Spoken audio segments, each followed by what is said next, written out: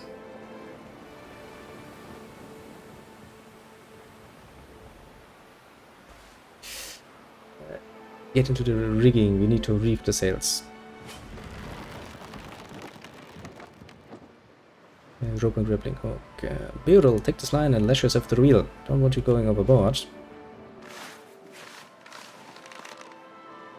The last of the cooked food, hammer, and then put out any of the fires in the galley. The crew will be glad to have a warm meal before we dive into this mess. That's enough for now. We're prepared. Tucks in. Clouds sweep over you, dominating the sky and taming the sea beneath a roaring grey dome. Rain drums against the deck. Sweat beach? Yes, more likely. Beatrice brow, and the storm looms ever closer. We can't outrun this one, Captain!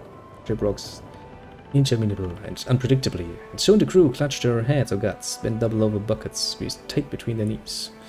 The fellow rock scanned the scent of their sickened the air.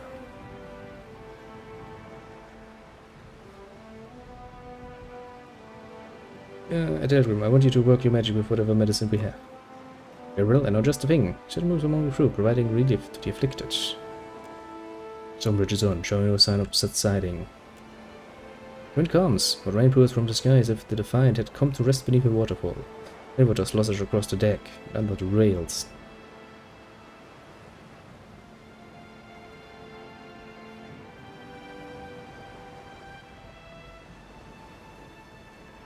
All hands to the post. They're holding course. As the cloaks turned against the rain, the crew guided the Defiance through the unending downpour. Storm rages on. The ship rocks intermittently. Yeah, just take care of it again. The clouds finally calm. Coming to rest. Nice. Hey, he leveled up again. Okay, so there actually is a reason for us to sail through storms.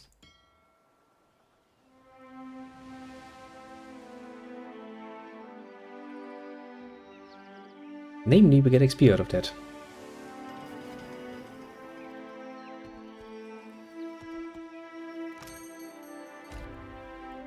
Rice. Rice wine.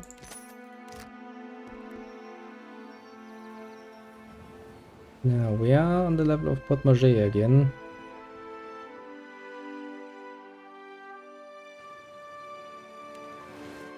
Now then, let's actually go to the storm and beat that storm too. Let's make a save beforehand. Anyone has anything in the personal inventory? No.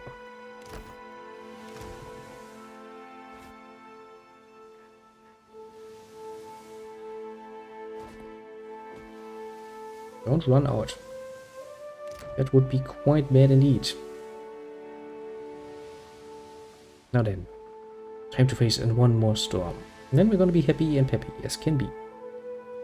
No, no, no, no, no, no, no, no. No, no, no, no, no, no, no, no, no. Fuck you. I'm not that stupid.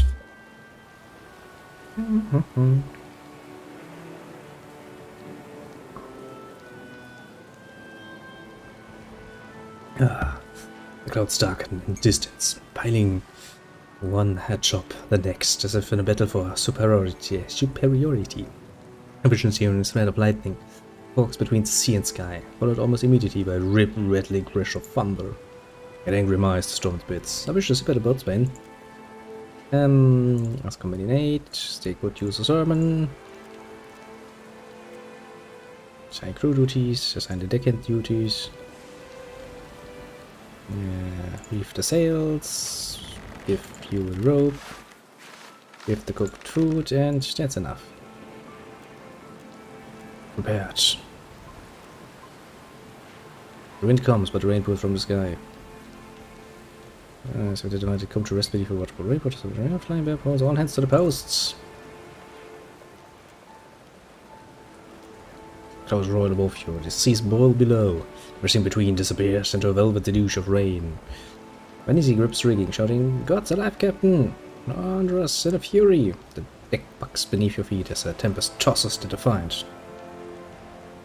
A holy course!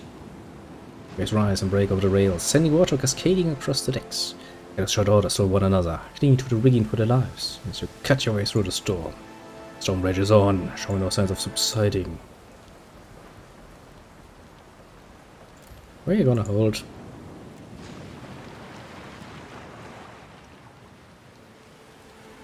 We're holding. We're holding! Rooting against the wrecks and railings, the face is haggard but relieved. Exhausted, the clouds finally calm, coming to rest like a big blanket across the sky. The waves too, and their trembling complaint that the wind finally sails easily. Everybody learned a lesson from that. Now, let's sail back all the way to Port Marseille, so that we can stock up once again on equipment and things. Then we can see where the next goal is. Nickatacker.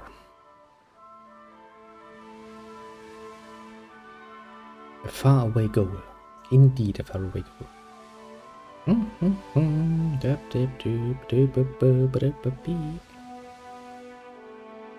Now first, let me take a look at my crew.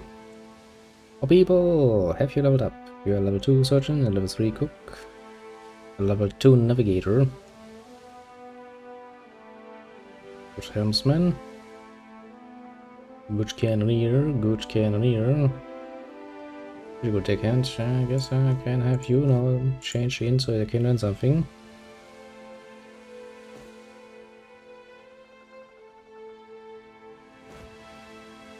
You can take a rest. Can we have rice and tar loaf and drink wise?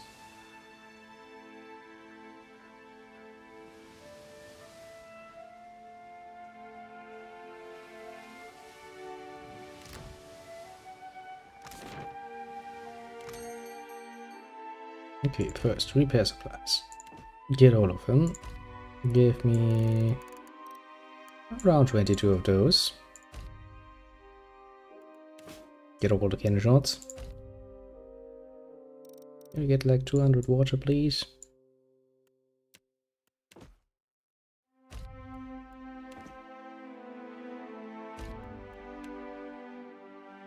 The rest just costs a lot more.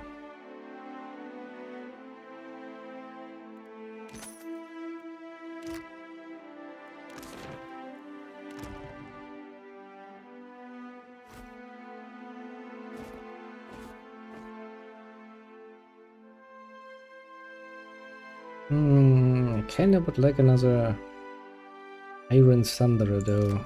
Can't really afford that, can I?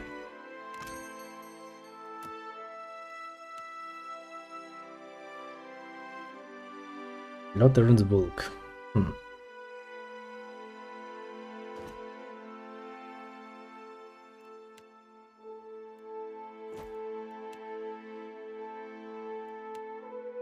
Maybe that's actually a problem. I don't really have anything.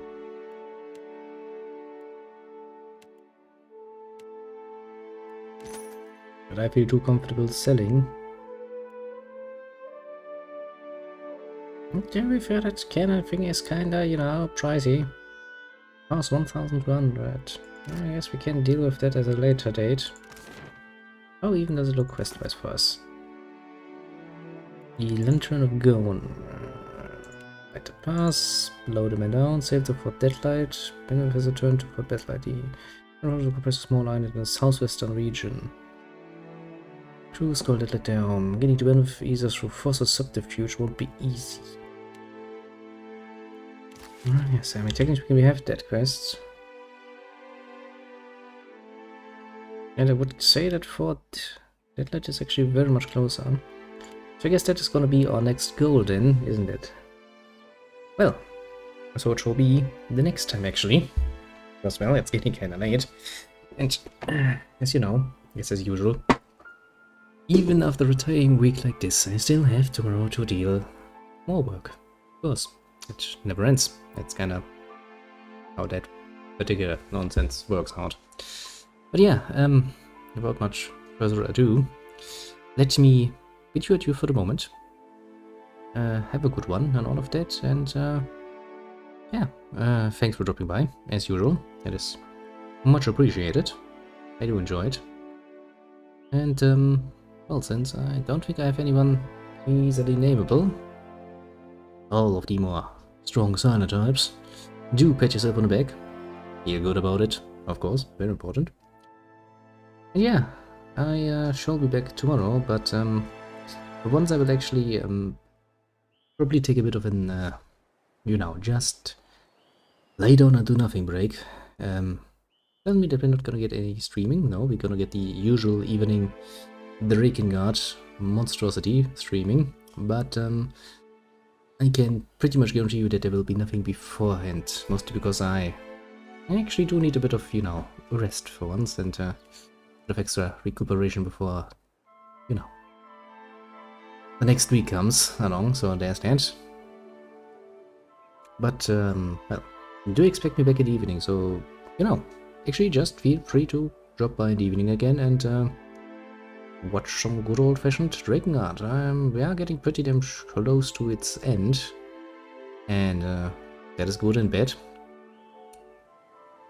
It's always bad when a game that I do enjoy, even if it doesn't sound like it all the time, you know, ends, but I do also very much know what is actually sitting in the way before that. And I will try it once, I will try it twice, but I swear to God I will load my other save again and just tell it to screw yourself, basically, because I'm not going through that nonsense again. Not even going to. But yeah, all of that aside, this is actually really fun.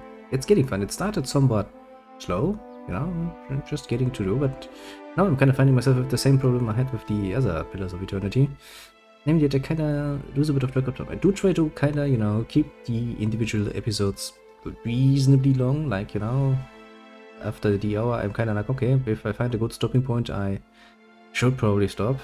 It doesn't work that way because we are now at, what does my clock say, 3 hours. And honestly, I do kind of feel like I could play some more, if not for me being somewhat tired. I probably actually would. But, you know, let's enjoy this journey here slowly. If this is a journey that takes me like 20, 30 weeks or so, honestly, I see no problem with that. My way of enjoying it, isn't it? But yeah, much rambling aside, I sure hope that some point in the near future, when things calm down, I will actually be able to do a bit of a late night mixing drinks and changing live stream. Valhalla. Kinda really wanna play the rest of that. Because there's really some... It gives me such good excuses to ramble. It's like, oh yes, this is absolutely happening. Also because some of the themes are, you know, I guess a bit edgy, technically speaking. I mean, there's, you know, horny robo lowly, which is kind of fun. Also, you could probably argue technically legal, but who cares about that? It's a fucking game. I don't need to care about legality. Well, at least not as long as I don't, you know, show some swastika flags at least. Germany, you are such a cunt sometimes. But yeah, well, for the moment, bye-bye it shall be. I do look forward to next week playing this again. This is going to keep me going the whole week, because I will be sitting there like, I'm tired, and I'm moving like, but Friday you can play some Pillars of Eternity. That's going to be enjoyable. Until then,